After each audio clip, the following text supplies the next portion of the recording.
Obviously Sony is going to want to pick up some more studios after their Bungie deal and their Haven deals have closed. I think they were really waiting for that Bungie deal to close, and now we have some information thanks to some things that they filed that looks like they're going to be interested in picking up even more studios in the very near future. Now, Microsoft Activision looks like that could be closing within the next 25 days or so, as I've already done videos on that saying, once that deal closes, Microsoft will probably be free to go try to pick up some other deals along the way. And that will absolutely happen. I don't expect them to try to go after any huge publishers anytime soon, but definitely picking up, a couple of new or a couple of established studios. I see them doing that. I honestly think both Sony and Microsoft, because of deals that they're already trying to push through, being Bungie and obviously the Activision deal, I think both of them kind of lament the deal that kind of went through for the Tomb Raider IP, Crystal Dynamics, and the Square Enix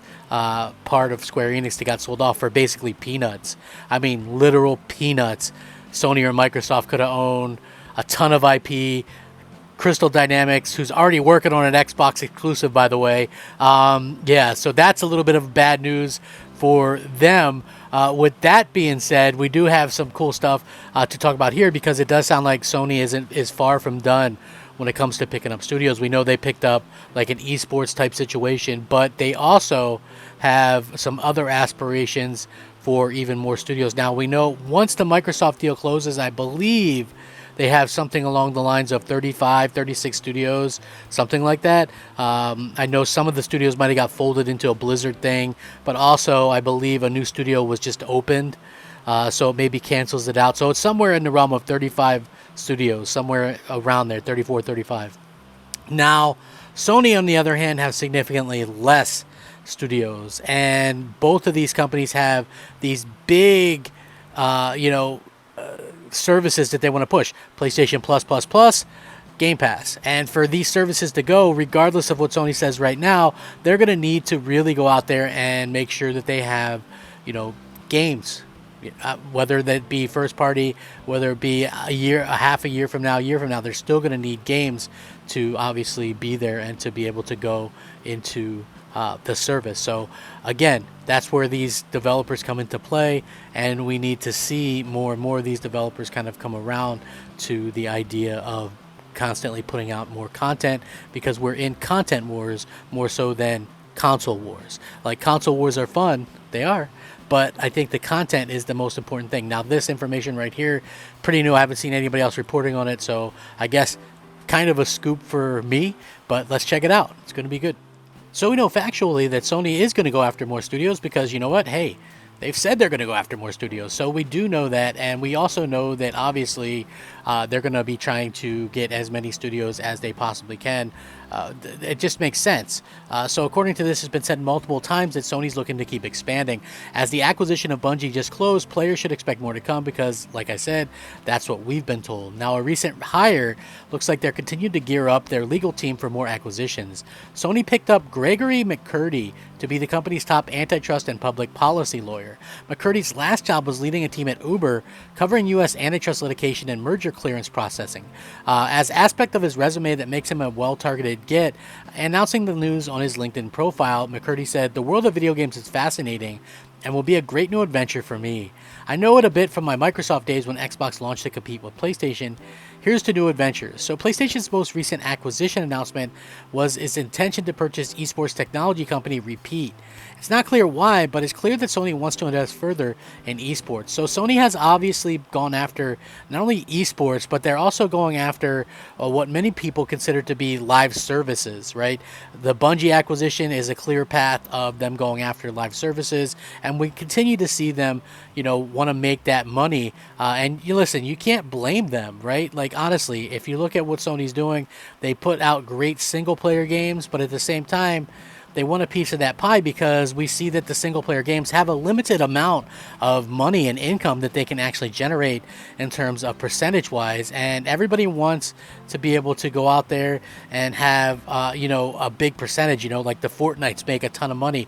So many people are chasing that particular trend, that it makes it very interesting to see when these companies that maybe do single player games kind of switch to that. Now, if you don't believe me, just look at Ubisoft, right? Ubisoft was very much into very single player games, and now they're trying to chase trends, and it really kind of has backfired to them.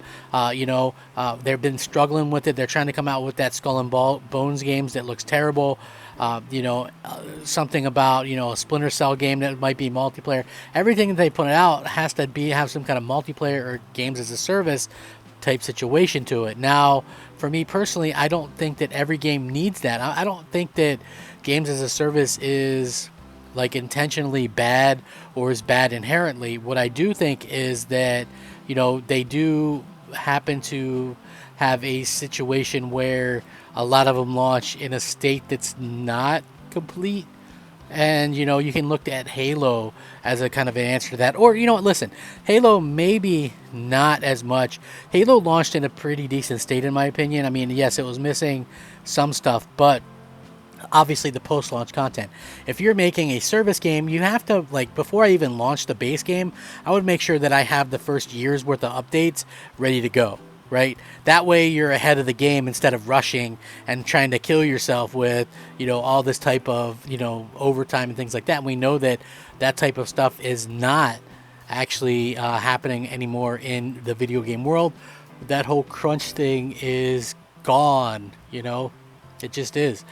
So yeah, it's very interesting when that kind of stuff comes up. But I do think that, when it comes down to it, Sony would be very smart to continue to go after, some of these developers that maybe they have a relationship with, the developer that made Kena Bridge of Spirits, maybe the developer that made Destruction All-Stars, even though that wasn't like a critical hit.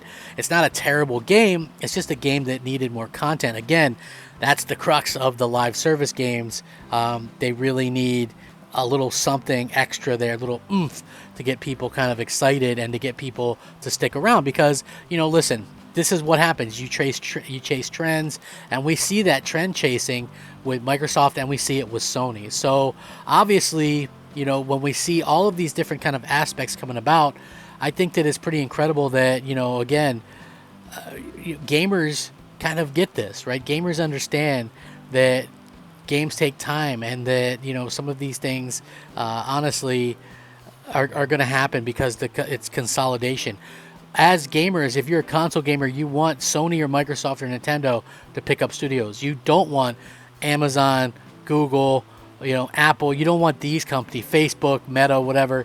You don't want these companies to pick them up, because then that's going to pretty much leave you out of the mix, right? Those games probably aren't coming to Xbox and PlayStation or Nintendo platforms. So you're going to want to really work your best to make sure that all these, like, listen, Microsoft picking up Activision, far better than Amazon picking up Activision, right? Because they've already said that Call of Duty and, all those games are going to stay on PlayStation.